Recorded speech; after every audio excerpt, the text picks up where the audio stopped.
Hello all, good evening, नमस्कार, आदाब, सत श्री अकाल, की हालचाल? क्या मोना छो सवाई? खम्मागणी। सो प्रीति कैसी हो तुम? मैं बिल्कुल ठीक हूँ, तुम कैसी हो? बहुत ही बढ़िया। सो रिंकी घोष, आज हम फिर से आ चुके हैं। कहाँ पे? कृतिकीज पॉडकास्ट। और मैं हूँ कृति सिंह। मैं हूँ रिंकी घोष और हम हैं आपके दोस्त हैं होस्ट। सो अब हम आ चुके हैं एक नए टॉपिक के साथ। सो रिंकी, आज का टॉपिक? आज का टॉपिक, जैसे कि हमने लास्ट टॉपिक बनाया था जो कि था अनएम्प्लॉयमेंट, करेक्ट। उसी में हमने एक स्टेटमेंट बोली थी, मतलब कृति ने बोली थी बेसिकली कि आजकल इंडियंस बहुत ज्यादा मूव कर रहे हैं। कहाँ? अब्रॉड, कहीं बहुत सारी कंट्री। एग्जैक्टली, अब्रॉड, मतलब बेसिकली इंडिया छोड़ के और जा रहे हैं। तो हम ऐसा क्यों ना इसी में चर्चा किया जाए आज। एक अच्छा टॉपिक है और अभी हमने रिसेंटली अनएम्प्लॉयमेंट की बात करी तो इसी बात करते हैं। तो इसी को कंटिन्यू रखने के लिए आज का टॉपिक हमारा है why Indians are moving abroad. Exactly. Nice. So अब ये एक बहुत ही, वैसे देखा जाए तो क्या कहते हैं उसे, कंसर्न। एग्जैक्ट कंसर्न है, बट ये एक ऐसा कंसर्न है जिसमें ना ज्यादा बातचीत ना कोई करता नहीं है। अगर तुमने कभी नोटिस किया होगा कि बहुत सारी ऐसी फैमिलीज हैं, मतलब ऑलमोस्ट मेरे ख्याल से हर एक ऐसी फैमिली है जिसके अंदर कोई एक इंसान जरूर ऐसा होगा जो बाहर सेटल होने के सपने देखता है। उसमें शायद हम भी थे। बिल्कुल, हम भी थे।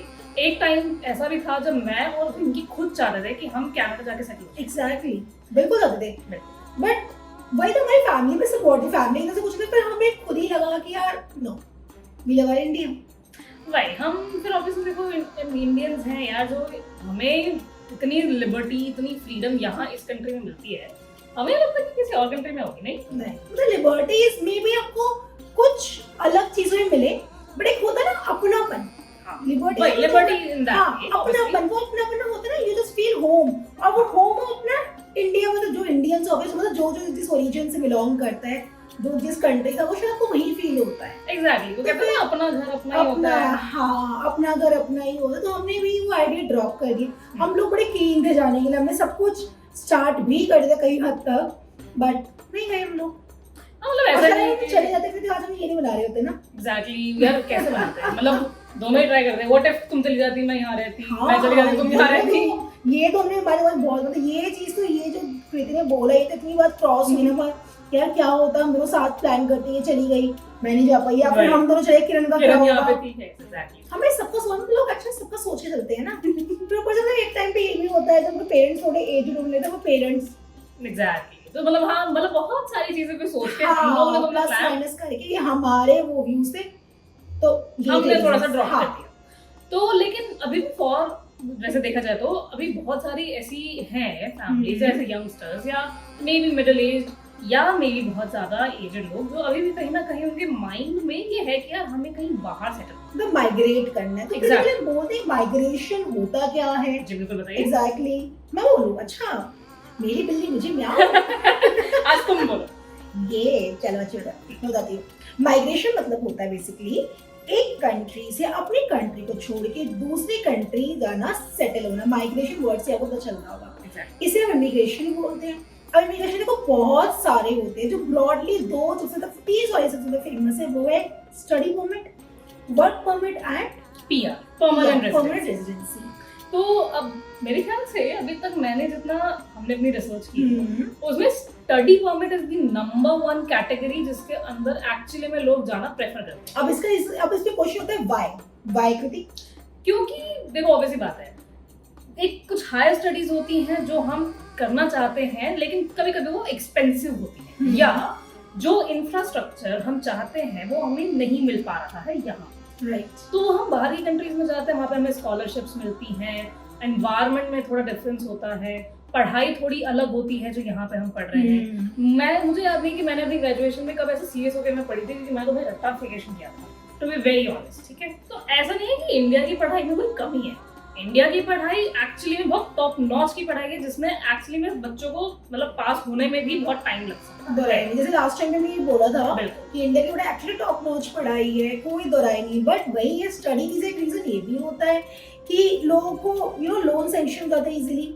ठीक है, और वही बात है कि परसेंटेज का इतना कोई चक्कर नहीं होता। और सबसे बड़ी बात पता है क्या है, वहाँ पे ना ऑप्शंस बहुत है पढ़ने के लिए। बिल्कुल, take a name of the thing you want to do, you can get it done from a foreign countries very easily. सिर्फ आपको मैटर करता है पैसा कहीं ना कहीं, और स्टडी वीजा का इजी वे आउट है जाने का, बिल्कुल राइट। फिर दूसरा है तो वर्क वीजा। बिल्कुल। अब वर्क वीजा के अंदर वैसे देखा जाए तो देखो है तो work visa as a name suggest, work करने के लिए हमें वहां पे जाना है, जो शायद अपॉर्चुनिटी या जो सैलरी पैकेज हम चाहते हैं वो हमें यहाँ अपनी होम कंट्री में नहीं मिल रहा है, इसलिए हम दूसरी कंट्री में जाकर राइट, ढूंढ रहे हैं। As per the skills. हाँ, जैसे कृति ने बोला कि अच्छा पे स्केल मिलना होता है, उनके स्किल्स के हिसाब से लोग जाते हैं जो कि उनको इंडिया में नहीं मिला। जैसे फॉर एग्जांपल हमने लास्ट टाइम बताया कि मैंने करोड़ों रुपए खर्च करके मैं डॉक्टर बन गई, बट मुझे वो डॉक्टर की पे स्केल यहाँ पे नहीं मिल रही है ड्यू टू एनी रीजंस, तो मैं फॉरेन कंट्री चली गई। अब होता है क्या, वर्क वीजा समटाइम मिलना थोड़ा सा कठिन हो जाता है, डिफिकल्ट हो जाता है, इसलिए लोग वर्क वीजा को भी प्रेफर करते हैं, थोड़ा कम करते हैं। कुछ कंट्रीज को प्रेफर करते हैं, इसका इजीली लग जाता है, बाकी कंट्रीज थोड़ा डिफिकल्ट होता है। नेक्स्ट आता है कृति permanent residency. So permanent residency is almost like a citizenship. It's just कि कुछ benefits आपको मिलेंगे जो citizens को मिलते हैं, कुछ rights है जो आपसे छीन लिए जाएंगे, जैसे वोटिंग। हाँ, ठीक है, या फिर आप किसी पॉलिटिकल पार्टी के अंदर नहीं आ जा सकते हो, पॉलिटिकली कुछ नहीं कर सकते। मतलब जितने भी गवर्नमेंट अफेयर्स होते हैं ना, सिंपल एंड शॉर्ट, आप उसे पार्ट नहीं ले सकते, अदरवाइज आपको वो सारे बेनिफिट्स मिलेंगे जो कि एक सिटीजन को, एक नेशनल को मिलते हैं। Exactly. तो अब हम आ जाते हैं कि जैसे हमने बोला कि वाई Why? लोग क्यों जा रहे हैं। बिल्कुल, ये मतलब एक बहुत बड़ा क्वेश्चन मार्क है, क्योंकि देखो मेरे हिसाब से जब हम भी प्लान कर रहे थे कि हमें भी जाना चाहिए, बाहर कंट्री में सेटल होना चाहिए, तो हम भी क्या देख रहे थे, हम देख रहे थे कि यार अच्छा लाइफस्टाइल होगा, हाँ, ठीक है, और वही जो हम पैसा बहुत सारा पैसा हम कमाएंगे, एग्जैक्टली, अपनी फैमिली को सपोर्ट कर पाएंगे, वहां पे घर लेंगे, वहां की पॉल्यूशन आई गेस सबसे मेजर जो बहुत रोल अच्छी प्ले करता है एनवायरनमेंट। आजकल लोगों का वन ऑफ द रीजन है यहाँ से जाने का एनवायरनमेंट, बिकॉज हमें पता है आज के टाइम में दिल्ली की बात करेंगे स्पेसिफिकली, पोल्यूशन बहुत ज्यादा है, ग्लोबल वार्मिंग बहुत ज्यादा हो रखी है, एक्सट्रीम हॉट वेदर हो रखा है, यहाँ पे एक्सट्रीम कोल्ड हो जाता है, तो वो एनवायरनमेंट फ्रेंडली होना आपके लिए बहुत जरूरी है, लाइफ के लिए बहुत जरूरी है। लोगों का रीजन ये होता है दूसरा ऑफ कोर्स लाइफस्टाइल बहुत जरूरी है ना, वर्क और पर्सनल लाइफ का बैलेंस फॉरेन कंट्रीज में एक्चुअली बहुत ज्यादा है। बिल्कुल, जैसे यहाँ पे तो हम 56-60 आवर्स अ वीक काम कर रहे हैं, वहाँ पे उन्होंने बिल्कुल सेट कर रखे हैं कि आपको इतने आवर्स काम करना है, इससे ऊपर करोगे तो ऑब्वियसली आपको ओवर टाइम मिलेगा, सैटरडे संडे को आपको ऑफ मिलेगा, और बहुत सारे बहुत सारे, हाँ, मतलब ऐसे बेनिफिट्स एम्प्लॉयज को बहुत है। और एक अच्छा benefit most of the countries में ये भी होता है, जो आपको होता है अनएम्प्लॉयमेंट बेनिफिट्स। एज इन, इसका मतलब ये होता है आपकी गवर्नमेंट कुछ पैसा देती है, आपको रिजर्व करती है कि सपोज आपको जॉब आपकी ड्यू टू एनी रीजन चली गई, आपने गवर्नमेंट को अपील किया कि जी मैं तो जॉब के लिए ट्राई कर रहा हूँ बट मुझे जॉब नहीं मिल रही है, मैं गया, मुझे निकाल दो, गवर्नमेंट आपको कुछ बेनिफिट्स देती है, that is for unemployment benefits. वो लोगों को एक पेंशन लगा लो या जो भी है वो बेनिफिट मिलता है। तीसरा एक और हो जाता है, तीसरा नहीं, जितने पॉइंट्स मैंने बोल दिए, एक टैक्स का बेनिफिट भी होता है कि जितना आप टैक्स पे करते हो इन रिटर्न आपको उतना मिल भी जाता है। ये एक बहुत अच्छा पॉइंट है वैसे देखा जाए तो। यहाँ पे इंडिया में हम लोग भी टैक्स पे करते हैं, ऐसी बात नहीं है, ऑब्वियसली हम छोटी से छोटी चीज के ऊपर टैक्स पे कर रहे हैं, बट वो ये कि देखो हमें कभी कभी लगता है कि हमारा टैक्स का पैसा जा रहा है, हमें बेनिफिट क्या मिल रहा है, हम कहीं ना कहीं अपना बेनिफिट सोच रहे हैं, ठीक है। तो फॉरेन कंट्रीज में कहीं ना कहीं एनकरेज करने के लिए कि आप और टैक्स पे करो, उस चीज के लिए उन्होंने कुछ एक्स्ट्रा बेनिफिट्स आपको दे रखे हैं, अनएम्प्लॉयमेंट बेनिफिट हो जाता है, बिल्कुल, हेल्थ के बेनिफिट्स हो सकते हैं, बहुत सारे बेनिफिट्स और भी मिलते हैं। करेक्ट। और what else do you think कि लोग क्यों जाना चाहते हैं यहाँ से? यार सबसे ज्यादा ना मेन इम्पोर्टेंट तो उनको पैसा ही है वैसे अगर देखा जाए तो, और एक अच्छा लाइफस्टाइल ऑब्वियसली हर कोई चाहता है। यहाँ पे जो चीजें हम शायद नहीं अफोर्ड कर सकते हैं, हो सकता है हम वहाँ पे जाके अच्छे डॉलर्स में कमाएंगे या यूरोज में कमाएंगे, तो फिर हम ज्यादा अच्छे से अर्न कर पाएंगे और ज्यादा से अच्छा हम अपना लाइफस्टाइल कर पाएंगे। और इसके अलावा जो मुझे लगता है वो है सेफ्टी पर्पस की वजह से। ऐसा नहीं देखो इंडिया का कानून बहुत अच्छा है देखा जाए तो, कॉन्स्टिट्यूशन हमारा बहुत अच्छे से वेल बट वहाँ का थोड़ा सा स्ट्रॉन्ग ज्यादा है कंपैरेटिवली, हम मतलब चीजें तारीख पे तारीख वाली चीजें थोड़ी सी कम होती है कंपैरेटिवली, एग्जैक्टली, एक वो चीज है। तो देखो हम एनकरेज नहीं कर रहे ये बोल के कि भाई इंडिया में बहुत सारी कमियां तो हमें बाहर जाना है, ये तो बिल्कुल नहीं। वो देखो हर किसी की पर्सनल चॉइस है, हम भी थे शायद, क्या होता हम भी चले जाते, बट हमें लगा कि ठीक है यार, हर किसी के अपने डिसीजंस है, जाना ना तो देखो आपके ऊपर है। But why we think it's a concern, because last कुछ सालों में ये देखा गया है कि इमिग्रेंट्स बहुत ज्यादा बढ़ चुके हैं। अगर मान लो 90% जनरेशन हमारे यहाँ से चली गई या 75% की चली गई तो इंडिया का क्या होगा? एग्जैक्टली, क्योंकि इंडिया में आई गेस 70% यूथ ही जनरेशन है अब ये जान के तुम्हें शायद थोड़ा सा, तुम्हें भी आइए सुनने भी मेरे साथ जब रिसर्च किया था तो हमें पता चला था कि अप्रोक्सीमेटली पिछले 4 सालों में अभी भी ऐसे लोग हैं जो 1 मिलियन से भी ऊपर लोग हैं जो माइग्रेट ऑलरेडी कर चुके हैं इंडिया से बाहर। 19 से बात हो रही है बिल्कुल और एक्सपेक्टेड है कि 2025 तक इसका डबल हो जाएगा। It's a huge number. Exactly and चौंकाने वाली बात ये भी है कि हर साल ऑलमोस्ट ना करते 25 लाख लोग जाते हैं लॉन्ग टर्म वीजास के लिए, लॉन्ग टर्म का स्टडी भी हो सकता है, वर्क होता है, पीआर दे। ऑब्वियस सी बात है, जो बंदा स्टडी पे जाएगा वो वर्क भी करेगा। अगर वो कंट्री उसको प्रोविजन देती है कि आप पीआर कर सकते हो या मे भी दूसरे सेटलमेंट वीजा, रेजिडेंट परमिट वगैरह, वो बंदे वो भी देखते हैं। बिल्कुल देखेंगे। नहीं ऑब्वियसली बात है, अगर मुझे बेनिफिट मिलेगा तो मैं तो जाऊंगी ही जाऊंगी, ये तो बड़ी ऑब्वियस सी बात है ना। तो ऑब्वियसली बात है, देखो नंबर बहुत कंसर्निंग है। अगर देखा जाए तो हमारा यूथ, वैसे देखा जाए तो यूथ पॉपुलेशन बहुत है हमारी, ठीक है। अब उस यूथ पॉपुलेशन का अगर 1-2% भी हर साल कम होता रहेगा तो भाई हमारे लिए कंसर्निंग सबसे ज्यादा है, क्योंकि फिर आने वाले कुछ 20 सालों में फिर यहाँ पे कोई यूथ बचेगा ही नहीं। एग्जैक्टली। कृति से भी ऐसा नहीं कि यूथ जा रहे, even people who are at the age maybe 40-45 वो They are भी also जा going. रहे हैं, Exactly. बिकॉज उनको ऐसा लगता है कि यार हमारी लाइफ जा चुकी है, एटलीस्ट हमारे जो बच्चे हैं, आने वाली जनरेशन, हम उनको एक बेटर लाइफ दे, तो इसलिए भी लोग जा रहे हैं। और आपको हैरानी होगी ये जान के कृति, हर साल ऑलमोस्ट 2 लाख से ऊपर के लोग इंडियन पासपोर्ट छोड़ देते हैं। ये तो मतलब सिटीजनशिप को छोड़ दिया। हाँ, क्योंकि हमारे इंडिया में एक रूल है जो ड्यूअल सिटीजनशिप अलाउड नहीं करती। दैट मीन्स आप एक ही टाइम पे, ऐसा नहीं है कि इंडिया का पासपोर्ट भी होल्ड करो और मे भी ऑस्ट्रेलिया, कनाडा, यूएस वगैरह का पासपोर्ट भी होल्ड करो, वो पॉसिबल नहीं होता। क्योंकि क्या आपको ये पता है कौन कौन सी कंट्रीज से लोग जाते हैं? Yes of course, UK US तो सबको पता ही होगा, ठीक है। इसके अलावा यूरोप की भी कुछ कंट्रीज है, जैसे फ्रांस हो गया, जर्मनी हो गई, ये वाली स्पेन वगैरह। अभी इसके अलावा माल्टा वगैरह भी आ रही है जो नई अपॉर्चुनिटीज निकाल रही है। एग्जैक्टली। और ऑस्ट्रेलिया एंड कनाडा, ये तो छोटा डायरेक्टली भारत परमानेंट बन चुका रेजिडेंसी है। दे रहे हैं। कनाडा तो छोटा भारत बन चुका है।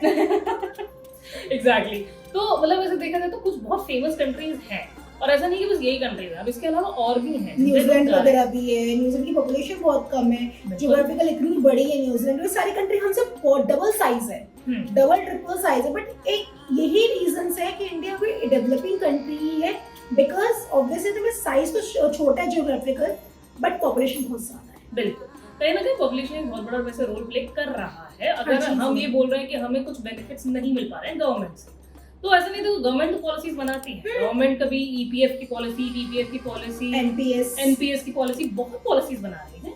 बट इट्स जस्ट दैट कि अब लोगों की तादाद इतनी ज्यादा बढ़ रही है, तो फिर ऑब्वियसली बात है वो भी कहां तक पॉलिसीज में। मतलब वहीं पर हम कंपैरिजन करते हैं कि यूएस और यूके जैसी कंट्री क्यों नहीं बन पा रही। अगर यूएस या यूके जैसी कंट्री नहीं बन पाई ना, इसमें कहीं ना कहीं रिस्पॉन्सिबिलिटी हमारी भी है। राइट, लिटरेसी रेट आज के टाइम पे इंडिया की बहुत अच्छी है। आप कंपैरिजन कर लो, किसी बाहरी कंट्री में हर जगह इंडियंस ही है। यूएस जैसे one of the top most country मानते हैं, वहाँ पे सारे इंडियन सबसे ज्यादा। वहाँ के आपको जान के हैरानी होगी, लोकल तो पढ़े लिखे भी नहीं होते। लेकिन वही और सेम ऐसे वैसे यूके में भी देखा जाए तो है। ऐसा देखा जाए तो देखो अभी तो फिलहाल है इन्फ्लेशन हर कंट्री में, हाँ, बट स्टिल कहीं ना कहीं इस इन्फ्लेशन को हम संभाल के क्यों रख रहे हैं? क्योंकि हम इंडियंस की मेंटालिटी ऐसी है कि हमें पता है कि पैसा बचाना है। एग्जैक्टली। ये एक्चुअली सेम जो कृति ने बोला ना, पैसा बचाने में इंडियंस आर द बेस्ट। और इसके अलावा ऑब्वियसली देखो कनाडा, ऑस्ट्रेलिया, ये तो खैर भर भर के बोल रहे हैं कि भाई आई जाओ हमारी कंट्री में, सेटल हो बहुत जाओ। बड़ी कंट्री है। वहाँ पे ना ओल्ड जनरेशन ज्यादा है। जितनी भी कंट्रीज के मैं नाम लिए ना, ये लोग ना ओल्ड जनरेशन वाले ज्यादा नहीं। वहाँ के लोग ना जो गोरे होते हैं स्पेसिफिकली, हम किसी को क्रिटिसाइज नहीं कर रहे, हम सिर्फ फैक्ट्स वाली बातें बता रहे हैं। They are not inclined towards doing the work that means they are more into retirement, maybe या थोड़ा सा होता है lethargic सा फील करना, lazy, आरामदायक जिंदगी। और हम इंडिया से बहुत मेहनती बहुत होते हैं, एक वो है। और ऑब्वियसली बात है, आपको तो इंडिया की लेबर एक्चुअली बहुत सस्ती लेबर मानी जाती है, कि यही रीजन है कि इंडियंस कहीं भी सेटल हो सकते हैं। और फिर पे स्केल हर किसी को चाहिए यार। अगर हम भी होंगे, हम भी सोचेंगे कि हमें एक अच्छा पे स्केल मिले, हम भी चाहेंगे हमारी फ्यूचर जनरेशन को अच्छा मिले। करेक्ट। वो कोई हम उसके अगेंस्ट नहीं है कि लोग क्यों माइग्रेट कर रहे हैं। देखो एट द एंड हम भी किसी ना किसी ऐसी इंडस्ट्री से बिलोंग करते हैं, तो किसी अगेंस्ट नहीं है। हमसे ये बताना है कंसर्निंग है, जो कि शायद गवर्नमेंट को उस पर कंट्रोल करने की थोड़ी सी जरूरत है। क्योंकि अगर सारी जनता बाहर चली तो इंडिया का क्या ही होगा। और वो भी वो जनता जो क्रीमिश जनता है हमारी, मतलब जिन्होंने इतने ज्यादा एक्सपीरियंस है, जो अच्छे खासे पढ़े लिखे हैं, वो लोग अगर बाहर जाके सेटल हो रहे हैं, so that is very concerning for all of us. ठीक है। और बाहर, हाँ बोलो। क्योंकि आने वाली जनरेशन ही है भैया तो हमारा फ्यूचर संभाल सकती है। Correct. अब अगर वो जनरेशन ही नहीं रहेगी तो भाई फिर तो ऑब्वियसली बात है, फिर क्या फायदा। Of course. और देखो बाहर लोगों को जाने का रीजन या कंट्रीज इसीलिए बुलाती है बिकॉज उनकी इकोनॉमिक ग्रोथ होगी। जितने ज्यादा लोग उतने लोग वहाँ पे नौकरी करेंगे, उतना उनको टैक्स पे करेंगे। और टैक्स एक तरीका होता है इनका इनकम लेने का। वीजा कर फाइल करोगे तो वीजा की फीस भी आप दोगे, डायरेक्टली कम दे ही रहे हो ना कंट्री को। तो इसलिए कंट्री सबसे तो माइग्रेंट्स को बुलाती है। दे आर जस्ट वेलकमिंग कि भाई आओ हमारी कंट्री में आके बसो। बिल्कुल। तो ये कुछ छोटी मोटी देखो कंसर्न्स हैं जो हमने इसलिए हम निकाले हैं क्योंकि अब ये ज्यादा बढ़ चुका है और इवन आने वाले टाइम में ये और बढ़ेगा ही। हाँ। कम तो नहीं होने वाला। इलेक्शंस तो यही बोलती है। आपको तो लगा 2 लाख से ऊपर लोग अगर सिटीजनशिप हर साल छोड़ने लगे तो कहाँ लोग बचेंगे। मे भी यही हो जाएगा कि हमारे जो पापा मम्मी वाली जनरेशन से वही रहेगी, they are not more into it.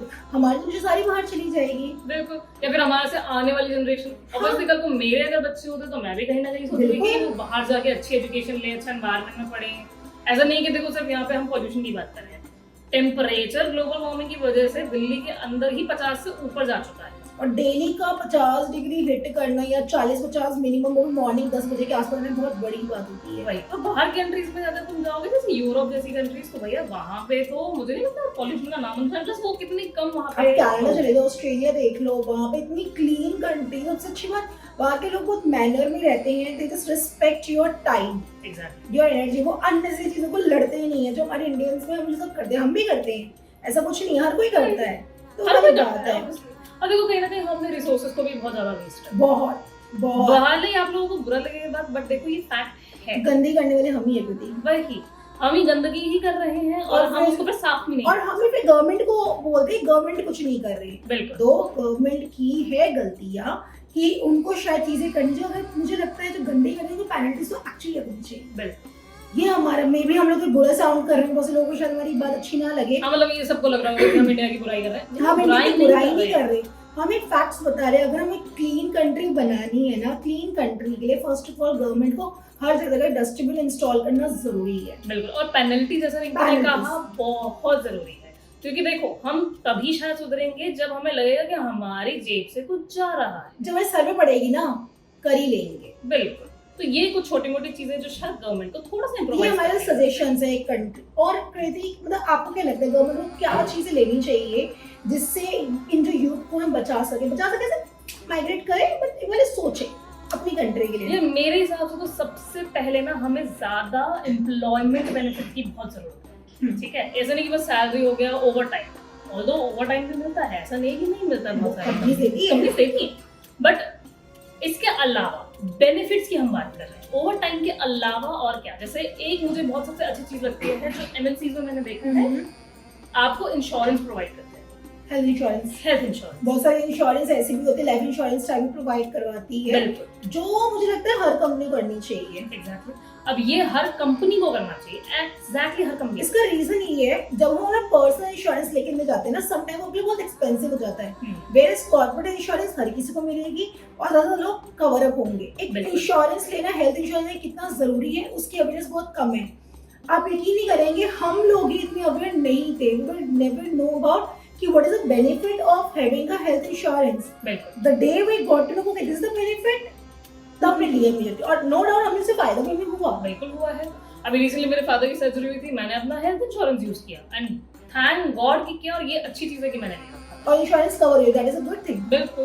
तो ये एक ना बहुत मैंडेटरी चीज कर देनी चाहिए हर एक कंपनी के, चाहे कंपनी छोटी हो बड़ी। देखो इंश्योरेंस, कॉर्पोरेट इंश्योरेंस से वही बात है ना, उनके लिए सस्ता पड़ता है कंपैरेटिवली। और उससे क्या होगा, हर एम्प्लॉयर के इंश्योर्ड होगा, एटलीस्ट हेल्थ की टेंशन कम होगी। बिल्कुल। और एक सैटरडे संडे ऑफ, ये एक बहुत अच्छा, अगर वैसे देखा जाए तो एक एनकरेजमेंट होगा लोगों करने के लिए। देखो हमें पता है कि हम 5-6 दिन तो ऑब्वियसली आएंगे ही आएंगे, लेकिन अगर हमें ये लगेगा ना कि चलो ठीक है सिर्फ 5 दिन जाना है, सैटरडे संडे फॉर मी, तो ये एक अलग से हमारे लिए रिलीफ होगा। हाँ मतलब कहने का मतलब कृति से तुम्हारा ये पॉइंट भी बन जाता है कि वर्क लाइफ और पर्सनल लाइफ में बैलेंस होना। बिल्कुल वही मेरा मतलब है। तो ये एक आई गेस बहुत अच्छा पॉइंट है। एक अच्छा पॉइंट ये भी है। और इसी साथ एक सिक लीव्स वगैरह बहुत अच्छी होती है बाहरी कंट्रीज में कि अगर वो सिक लीव मिली है, गवर्नमेंट भी आपको ऑफर करती है, अब you are able to take the leaves. कोई कंपनी या कोई आपसे क्वेश्चनिंग नहीं करेगा कि कोई छुट्टी क्यों ली है। बिल्कुल। ये चीज होना बहुत जरूरी है। अगर ये चीज यहाँ पे भी होगी ना बेटर, मतलब ऑब्वियस ही बात है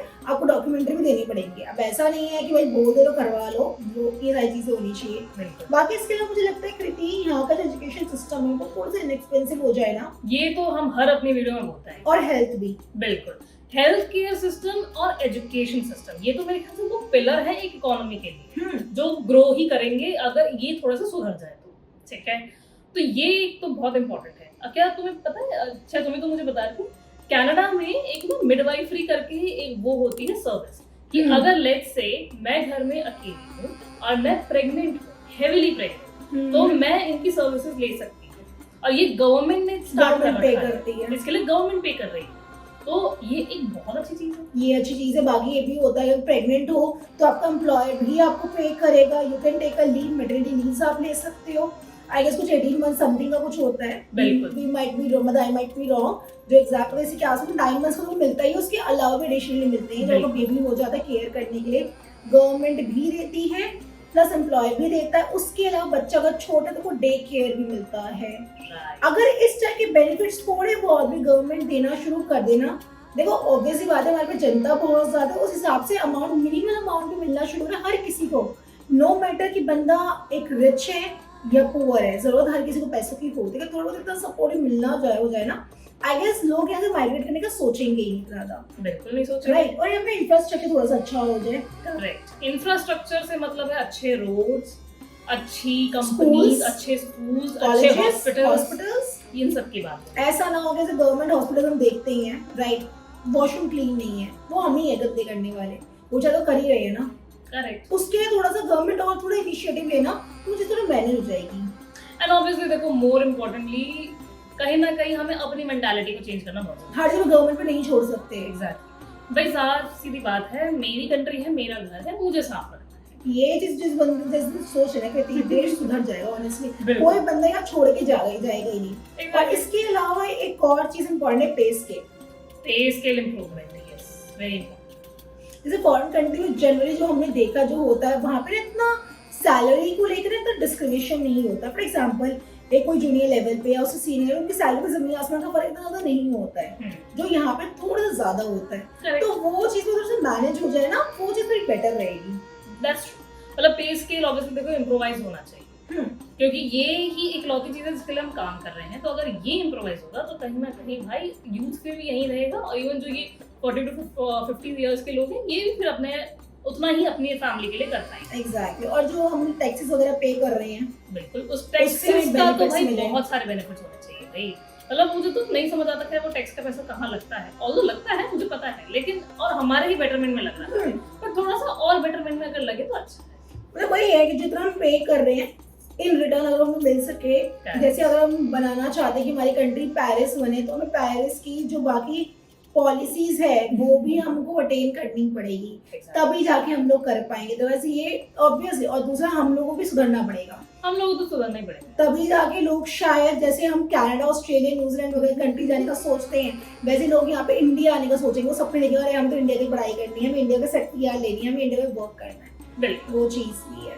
तो ऑब्वियसली बात देखो, इंडिया बहुत अच्छी कंट्री है, बहुत बहुत अच्छी कंट्री है। ऑब्वियसली देखो हम दोनों ने अपना प्लान ड्रॉप कर दिया, इससे ज्यादा बड़ी बात तो क्या ही होगी। हम किसी को एनकरेज नहीं कर रहे प्लान ड्रॉप करो, वो आपकी पर्सनल चॉइस है। ये सिर्फ हमें कंसर्न लगा कि why Indians are moving so much, क्योंकि हम इंडिया से इतना टैलेंट है ना, अगर वो टैलेंट को यहीं पे यूज करेंगे ना, हमारी इंडिया यहाँ से और यहाँ पहुंच जाएगी। बिल्कुल, तो बस यही है एक छोटी सी हमारी दरख्वास्त और पेशकश, बिल्कुल, कि अगर आप जाना भी चाहते हो आप बिल्कुल जाओ, लेकिन अपनी कंट्री में वापस लौट के आओ, क्योंकि ऑब्वियसली बात देखो आपकी खुद की कंट्री को आपकी भी जरूरत नहीं है। ऑफ कोर्स, बिल्कुल सही बोला करते हैं। ठीक है, बस आज के लिए हम यहीं पे रैप अप करते हैं। बिल्कुल, तो आज के लिए हमारा आई गेस इतना काफी है। थोड़ा सा लेक्चर हमने आई गेस ज्यादा दे दिया इस बारे में, तो लेकिन ना सोच ही रहे जरूर इस बारे में, सोच जरूर। बिल्कुल, तो आज के लिए हम काफी है। पिछली आपकी हमारे एपिसोड के लिए थैंक यू सो मच, आपके सारे अप्रिसिएशन एंड जो हमारी प्यारी सी हमारी फॉलोअर हैं जो हमें सजेस्ट करती रहती हैं, thank you so much, you are the best, trust me. Exactly, you are very beautiful. Exactly, जिससे आप इनोसेंटली लिखते हो, हमें बहुत अच्छा लगता है कमेंट्स पढ़ना, अच्छा लगता है। बट ध्यान रखो, जो भी आपका प्रॉब्लम चली हुई, रियली विश रिजॉल्व हो जाए। बिल्कुल, और अपना ख्याल रखो अच्छे से, हम्म। ठीक है। और ऑब्वियसली अगर किसी को हमारी प्रीवियस वीडियो के लिए हमारी कोई बात नहीं लगी हो तो वी आर सॉरी, हम आपको नहीं दुखी करना चाहते बिल्कुल हैं, नहीं। लेकिन अगर आप हो चुके हैं हमारी वजह से तो हम आपसे माफी भी मांगते हैं। एग्जैक्टली, ठीक और है। इसी के साथ हमें बने रहिए। हम नेक्स्ट एपिसोड फिर मिलेंगे आपका, so till then stay tuned with us and हमारा पॉडकास्ट शेयर करें friends, family and loved one के साथ, एंड कमेंट्स भी करते रहो, नए नए आइडिया शेयर करते रहो और नए नए टॉपिक्स। एग्जैक्टली। सो आज के लिए इतना काफी है।